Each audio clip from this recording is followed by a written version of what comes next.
अस्सलाम वालेकुम everyone, this is मिया पर होप सो आप सब लोग ठीक होंगे और मेरी वीडियोस आपको पसंद आ रही होंगी। आज ही हम लोग एसओसी 616 का लेसन 29 करने जा रहे हैं। उम्मीद है कि आपको पिछले लेक्चर समझ आ चुके होंगे। तो चलिए जी अपनी वीडियो करते हैं स्टार्ट। लेसन 29 है डायस्पोरा। अब ये जो वर्ड है या ये जो टर्म है डायस्पोरा, ये बेसिकली रेफर करता है स्कैटर्ड पॉपुलेशन को, यानी जियोग्राफिकल ओरिजिन के बिहाफ पे पॉपुलेशन के फैलने को। हिस्टोरिकली जो डायस्पोरा है ये यूज़ की जाता है डिस्क्राइब करने में इनवॉलंटरी मास डिस्पर्शन को। इसमें पॉपुलेशन जो होती है वो मूव करती है होम ग्राउंड रीजन से। हिस्टोरिकली ये जो टर्म रिफ्लेक्ट कर रही थी ना डायस्पोरा, ये स्टार्ट हुई है ज्यूज से। ज्यूज जो थे यरूशलेम या यरूशलेम आप कह सकते हो, जब फॉल ऑफ यरूशलेम हुआ अर्ली 6th सेंचुरी बीसीई के अंदर, तो ज्यूज जो थे वो मुख्तलिफ मुल्कों के अंदर जाके उन्होंने रहना स्टार्ट किया। आसान अल्फाज में हम कंटेम्प्रेरी वर्ड के अकॉर्डिंग बात करें तो डायस्पोरा जो होता है ये डिस्पर्शन कहलाता है, डिसलोकेशन होता है। इसमें अगर हम बात करें तो ये पॉपुलेशन ऑफ वर्ड के अकॉर्डिंग चलता है। इसे कंप्रोमाइज़ किया जाता है या यूँ कह लें इसमें कंप्राइज़ किया जाता है national, religion, racial, ethnic groups को, जैसे कि वियतनाम्स हो गए, सीरियल हो गए। ये कनाडा के अंदर इन्होंने अपनी रिहाइश इख्तियार की। कैरेक्टरिस्टिक्स ऑफ डायस्पोरा देखा जाए तो dispersion from one region, common origin था, sharing of common history, collective identity, same experience, social context similar था। डायस्पोरा कल्चर अगर देखें तो इसमें ट्रांसनेशनलिज्म आया। ट्रांसनेशनलिज्म जो है इसमें ट्रेस बैक किया जाए तो आपको टाइम पीरियड मिलता है जी अर्ली 19 का, जिसमें हम देखें तो इंटरनेशनल माइग्रेशन इंक्रीज हुई रैपिडली, उसने इन्हांस किया जी। इसमें माइग्रेंट जो थे वो नेटवर्क की तरफ गए, एक्टिविटीज़ जो थी वो इनकम्पास हुई पेरेंट कंट्री से as well as the host country. Transnationalism जो है वो डेवलप किया, उसने स्ट्रॉन्ग कनेक्शंस को between individual, community, societies across the border.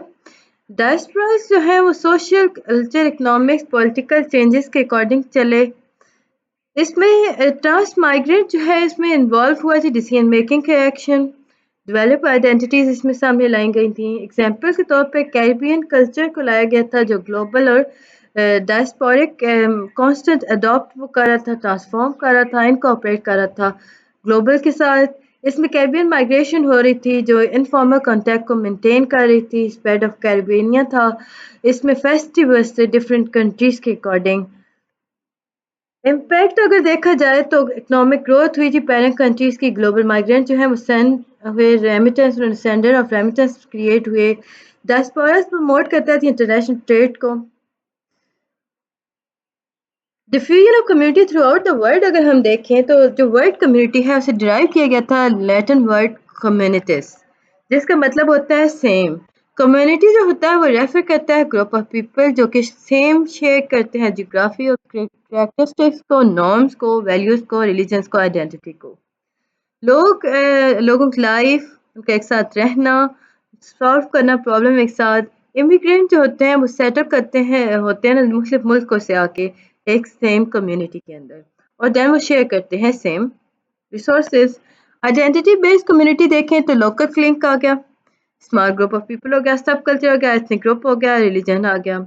इसमें अफेक्ट्स अगर डिफ्यूजन के देखे जाए कम्युनिटीज़ के अकॉर्डिंग वो इंक्रीज होता है जी इंटरनेशनल माइग्रेशन, जिसके नतीजे में इंटीग्रेशन ऑफ कम्युनिटीज़ जो होता है वो वर्ड के थ्रू इंक्रीज हो रहा है। सिग्निफिकेंट चेंजेस ह्यूमन सोसाइटी के अकॉर्डिंग आ रही होती हैं, इंप्रूव स्टैंडर्ड हो रहे होते हैं, स्टैंडर्ड ऑफ लिविंग हो गया। ये था जी लेक्चर 29। उम्मीद है कि आपको समझ और पसंद आया होगा। काइंडली मेरे चैनल को लाइक और सब्सक्राइब कर दीजिएगा। जो चीज़ नहीं समझ आती मुझसे पता कर लें। लेसन 30 है जी एनवायरनमेंट ग्लोबलाइजेशन। कंटेम्प्रेरी वर्ड के अकॉर्डिंग हम देखें तो ग्लोबल इन्वायरमेंटल प्रॉब्लम जो है वो लाइक वो इन्हांस हुई है नेशन वाइज। उसमें हम देखें तो क्लाइमेट चेंज बहुत ज़्यादा इफेक्ट हुआ। एफ्लुएंट नॉर्थ के अंदर हम देखें तो क्लाइमेट चेंज जो है वो बहुत इंक्रीज हुआ। साउथ विक्टिम हुआ क्योंकि वहाँ पे बहुत बर्डन पड़ा। इसी तरह अगर हम number of important environment issues को हाईलाइट करें तो आपके पास डिप्लेशन ऑफ ओजोन लेयर आया। ग्लोबल क्लाइमेट चेंज होता है जी, चेंज उसने अपने एट्रीब्यूट के एनवायरनमेंट के अकॉर्डिंग और क्रिएट हुआ जी global issue. Global environment problem जो है वो ग्लोबली क्रिएट हुई है, उसके कॉन्सिक्वेंसेस को देखा गया ग्लोबल लेवल पर, उसमें काफ़ी उसने इन्हांस किया अपने कॉन्सिक्वेंसेस को। अफेक्ट देखिए क्लाइमेट चेंज के, ह्यूमन सोसाइटी के ऊपर एक्सट्रीम वेदर आ गया। आजकल अब जब जब ऐसे देख रहे हैं प्लांट्स एनिमल्स हो गए, स्पीशीज रेंजेस हो गई, हेल्थ इश्यूज हो गए, सी लेवल राइजिंग हो गया, हीट वेव्स आना स्टार्ट हो गई।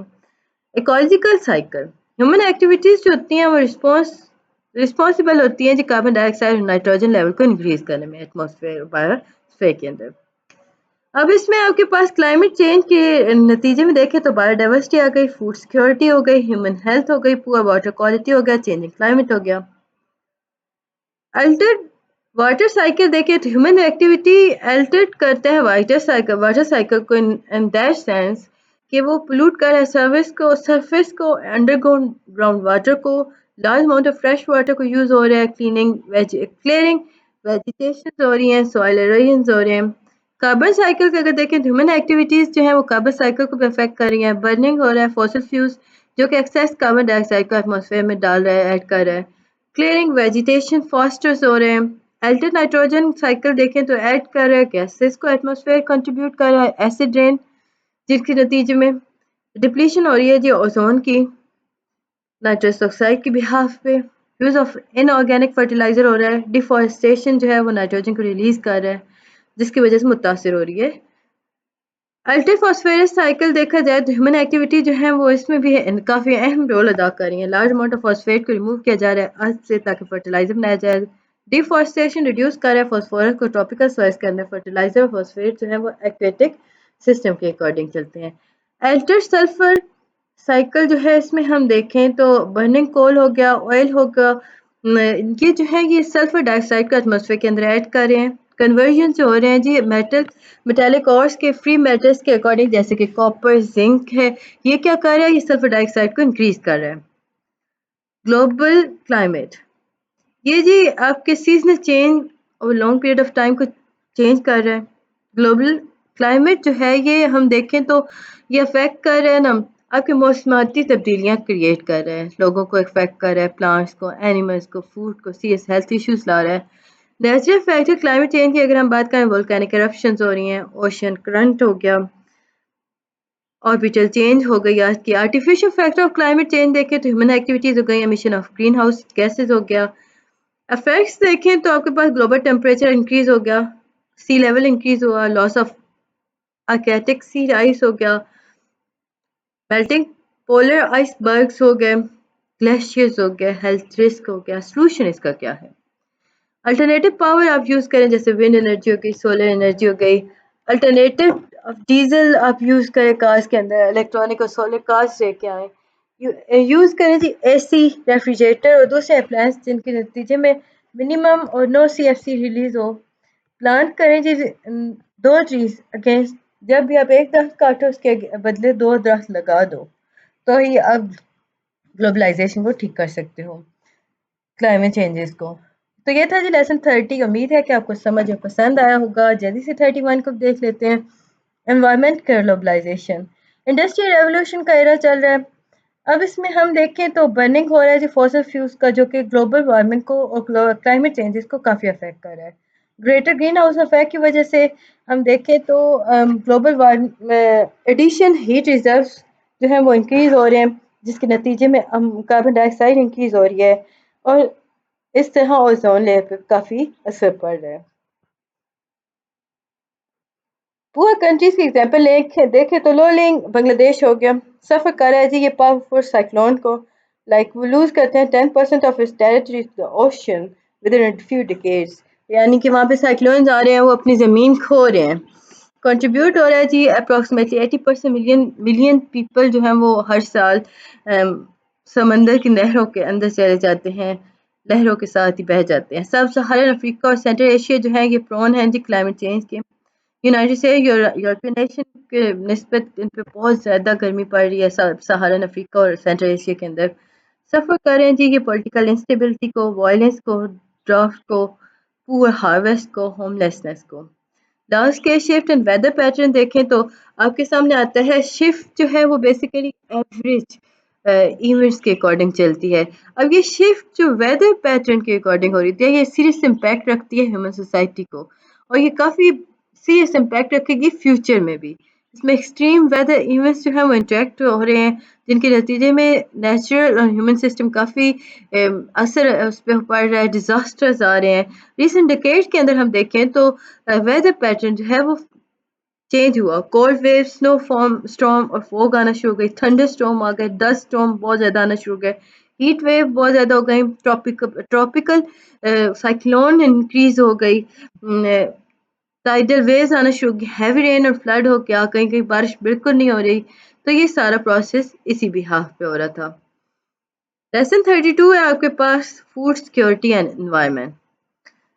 जब हम ग्लोबल क्लाइमेट चेंज की बात करते हैं तो वो अफेक्ट कर रहे हैं इंसानों को एज वेल एज एनिमल्स को पूरी दुनिया के अंदर। इसमें डिफरेंट पार्ट ऑफ वर्ल्ड जो है वो हाईली अफेक्ट हो रहे हैं। लाइक इसमें हम देखें तो ड्रास्टिक चेंजेस आ रही हैं, हाई टेम्परेचर कहीं कहीं आ रहा है, सॉइल सीपेज आ रहा है ग्राउंड वाटर के अंदर, फ्लड आ रहे हैं, ड्राफ्ट आ रहे हैं।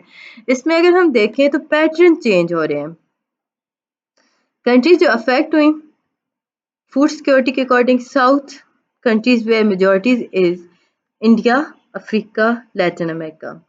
ग्लोबल क्लाइमेट चेंज जो है वो एडवर्स चेंजेस रखता है, जैसे कि ब्लू पेस्ट हो गए, डिजीजेस क्रिएट हो रही हैं जो कि एग्रीकल्चर पे काफ़ी अफेक्ट्स कर रही हैं। इश्यूज अवेलेबिलिटी और अफोर्डेबिलिटी देखें तो एग्रीकल्चर और फूड दोनों एक ऐसे चीज़ें हैं जिन पर क्लाइमेट चेंज बहुत ज़्यादा असर कर रहा है। फूड सिक्योरिटी जो है वो वर्स्ट हो रही है पुअर कंट्रीज़ के अंदर।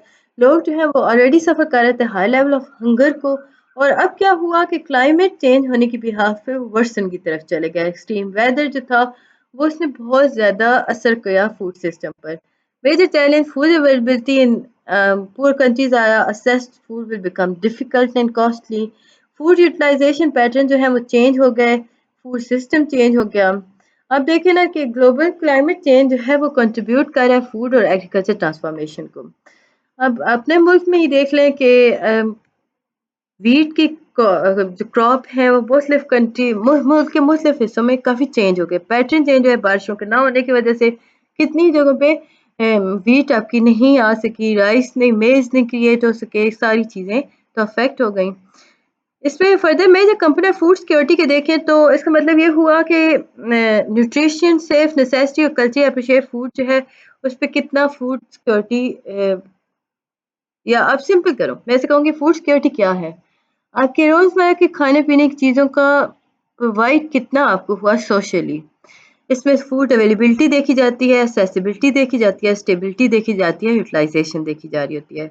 अवेलेबिलिटी देखें तो आपको इक्वली अवेलेबल होता है जी, कम्युनिटी कितना आपको मिल रहा है, सफिशिएंट क्वांटिटीज़ फूड की देखी जाती हैं, कांस्टेंट बेसिस पे देखा जा रहा होता है। फूड अवेलेबिलिटी जो है वाली डिपेंडेंट होती है, रेफर की जाती है सप्लाई ऑफ फूड को।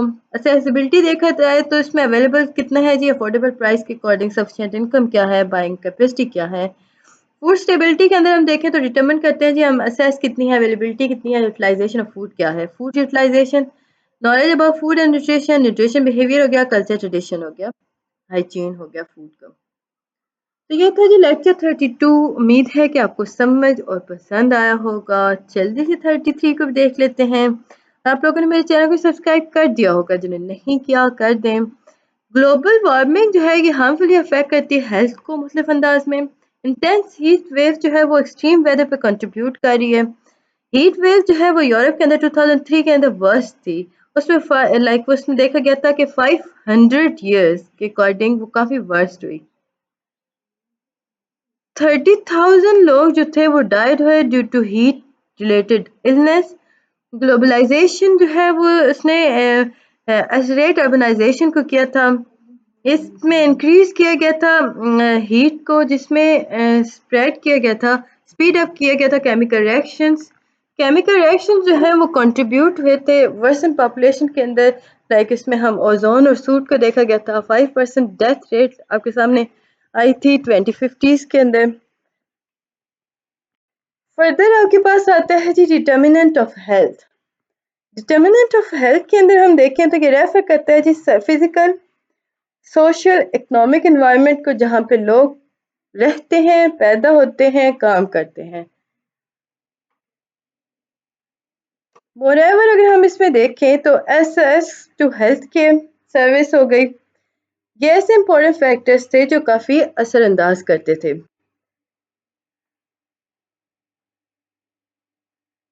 हेल्थ डिटर्मिनेंट को अगर हम देखें तो ये ऐसी प्रॉब्लम्स हैं जिनके नज़दीक फॉर्मुलेट स्ट्रेटजीज आप करते हो पॉलिसी मेकिंग के अंदर। हेल्थ प्रमोशन बहुत अहम रोल अदा करता है, मैक्सिमम प्रिवेंशन हो रही होती है डिजीज़ से। असेसिबिलिटी हेल्थ सर्विस देखें तो हेल्थ सर्विस क्या करता है, ये अवेलेबिलिटी ऑफ डॉक्टर का रहा होता है, हॉस्पिटल मेडिसिन का availability to avail medical services और होता है, कम्युनिकेशन एंड नॉलेज और होता है, जियोग्राफिकल एक्सेस और होता है। सोशल कम्युनिटी नेटवर्क देखें तो ये इम्पैक्ट करता है हेल्थ कंडीशंस पर, लाइक इसमें इमिग्रेंट जो हैं वो फॉरेन कंट्रीज की तरफ जाते हैं, फैमिली सपोर्ट जो है यहाँ पे मिसिंग होती है, लोग जो होते हैं वो डिफरेंट कल्चर्स बैकग्राउंड को देख रहे होते हैं। फिजिकल इन्वायरमेंट इसमें क्लीन वाटर आ गया, हेल्थी फूड आ गया, फ्रेश एयर आ गया, असेस और डिस्ट्रीब्यूशन ऑफ फूड आ गया। हेल्थ रिस्क देखें तो आपके पास ग्लोबल क्लाइमेट चेंज जो है वो सिग्निफिकेंट फैक्टर करता है in the distribution of altered weather pattern. यहाँ पे हम देखें तो स्फेयर इफेक्ट्स और होते हैं कमिंग डिकेड्स सेंचुरीज के अंदर काफ़ी दुनिया के अंदर इसके इफेक्ट्स होंगे। एक्सट्रीम अनप्रिडिक्टेबल वेदर इवेंट्स आने शुरू हो गए हैं, पैटर्न्स में चेंजेस आ गई, परसेप्शन और दूसरे स्वे वेदर इवेंट्स सामने आना शुरू हो गए। टेम्परेचर ह्यूमिडिटी और परसेप्शंस की अगर हम बात करें तो इंक्रीज हुआ जी टेम्परेचर और परसेप्शन दोनों, इसमें पैथोजन एंड एनवायरनमेंट रेप्लिकेशंस होना शुरू हो गई। सैनिटेशन, ग्लोबल क्लाइमेट चेंज होता है जिसके अंदर पुअर वाटर सप्लाई और स्टैंडर्ड ऑफ लिविंग आ गया। अब देखें ना पाकिस्तान ही के अंदर बहुत सारे एरियाज के अंदर पानी ख़त्म हो रहा है। अब पानी ख़त्म हो रहा है जिसके बिहाफ पे खुशहाली बढ़ रही है। अब ये जो खुशहाली है ये ये सारा क्लाइमेट की बिहाफ पे हो रहा है, पानी का ज़ेर ज़मीन पानी ख़त्म होना, अ, बारिश का ना आना, ये सारे वेदर ही के बिहाफ पे हैं।